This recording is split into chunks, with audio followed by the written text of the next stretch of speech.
kinakabahan ako eh. Tsaka, baka magsumbong si Mang Rita kay Boyet. Hindi niya gagawin yon. Dahil masyado niyang mahal yung mga alaga niyang yagit. At lahat gagawin niya para sa kanila.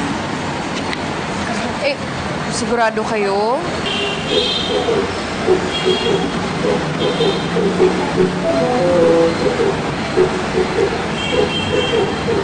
Giveaway nga yan pag bumukha mo na parang hindi ka gagawa ng matino. Pero isipin mo na lang na may dumating sa iyong malaking problema. Teka, ano ba yun? Ganito. Day, hindi naman ganyan.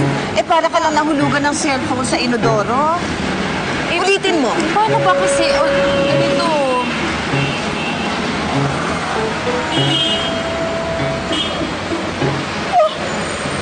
Ayan, perfect! Pwede na ba yun? Oo. Anong inisip mo para mag-arrive ka sa ganang reaction? Inisip ko na dinugas mo ko, tsaka kinamkam mo yung share ko sa mahutot natin. Yun ang inisip ko. Oh, ayan na. Ayan na yung kainitak mong pamangkin. Dali na. Puntahan mo na. Do your job. Go ahead. Do it!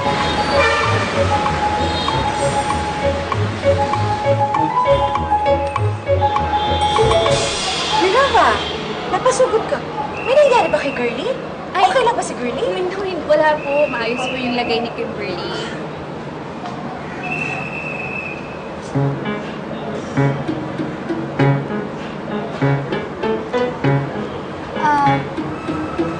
Minerva, na pupupo ka ba? Anito yung CR, oh? Ay, hindi po. Ganito lang talaga kami magbabait.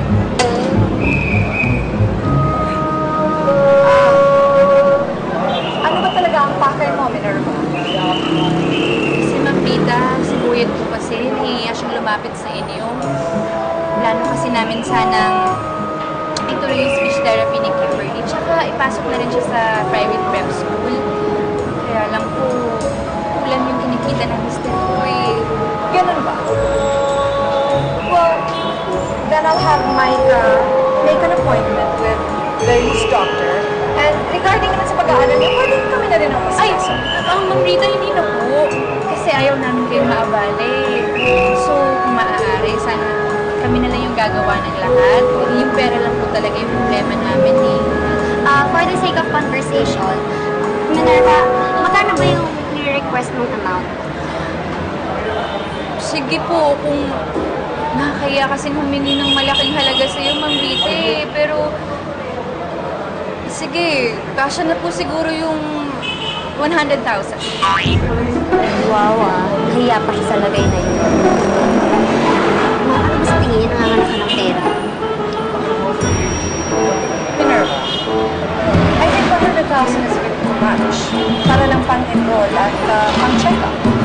Okay, sige po, kung ayaw niyo magbigay, ayos lang. Sabihin ko na lang kay Girlie na wala kayong pakialam sa kagagaling niya. Tsaka, okay lang, dun ko na lang din siya i-enroll sa mga school dyan sa tabi-tabi. Kasama yung mga batang pwedeng magbukso, mga away sa kanya. Sige po. Minerva, wait. Micah yung check.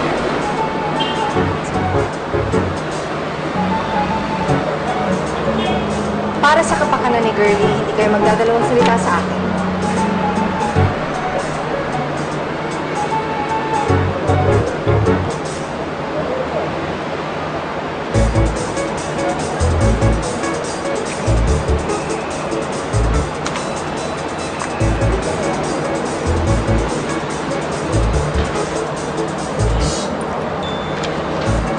Are you okay? Dito, opo. Hindi na kasi ako nakahawak ng ganito kalaking halaga. Hindi na-expect na makukuto kita. Excuse me? Ay, Ma'am Rita, sabi ko po ang laki ng puso niyo, tsaka napakabait niyo po talaga. Marami pong salamat dito, Basta para kay Girlie, ibibigay ko ang lahat. Lahat? Oo, Minerva. Para kay Girlie, ibibigay ko ang lahat. Salamat